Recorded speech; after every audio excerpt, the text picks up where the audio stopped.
Toronto Raptors are headed into what could be a very telling offseason in regards to the direction this franchise heads over the next 5 years. There are key free agents and management pieces they need to make decisions on now, and it will be interesting to see how this offseason plays out and how they operate moving forward. There are a lot of interesting question marks that need to be answered this offseason, and with no clear-cut answers yet, and how could there be with a global pandemic currently going on, we really don't know what the salary cap structure is going to be headed into that 2021 season. Right now, there are certain speculations that the salary cap could be a flat cap next season, meaning it'll stay at the $109 million that it currently is at. It's important to consider this after Pascal Siakam signed a max contract extension last offseason, meaning his salary will be 25% of the Raptors' salary cap headed into next season. I'm not going to get into the bonus structure of his contract, but it could be as high as 30% of the Raptors' salary cap if he does have an MVP caliber season. Let's get into the player personnel side of things here. The Raptors currently have three big free agents next season: Fred Van Vleet, Marc Gasol, and Serge Ibaka, and I'm going to discuss whether or not I think they should retain these players' services.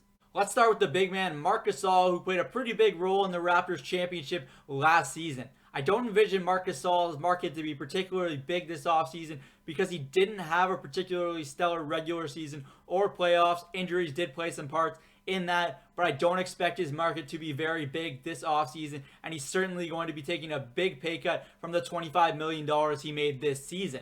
There's always going to be value with Gasol on the defensive side of the ball, but I don't think his offensive game is there anymore, and I really don't see the Raptors retaining his services next season unless he takes a substantial pay cut. On the other hand, Serge Ibaka had a very strong playoff and regular season, ironically pretty much the exact opposite of what we saw from Marc Gasol. He had his best year as a pro in terms of field goal percentage and points per game, and had a much bigger role in the Raptors offense with the departure of Kawhi Leonard. We saw Ibaka reach a career-high 24% usage rate with the Raptors this season.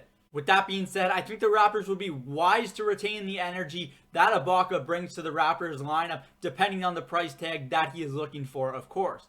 Lastly, Fred Van Vleet, the most important piece of the Raptors offseason, who's coming off of the best season of his career after signing a bridge deal 2 offseasons ago. The Raptors asked him to prove it, and boy did he ever. I think you can make the argument that Fred Van Vleet is the Raptors' second most important player behind Kyle Lowry right now. We didn't see exactly what we wanted to from Pascal Siakam during this postseason run, but that doesn't mean the future isn't bright for Siakam.